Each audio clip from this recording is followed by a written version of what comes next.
तो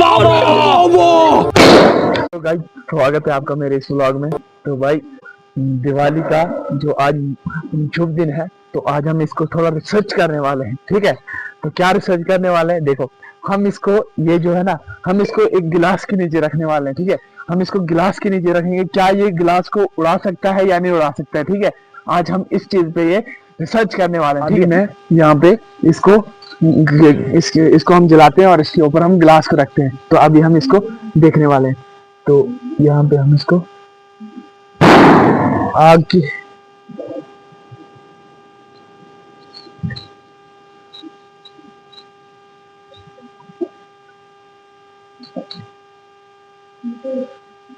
ये जो आग है, हम इसको यहाँ पे ला रहे हैं और हम इसको आग जला रहे हैं।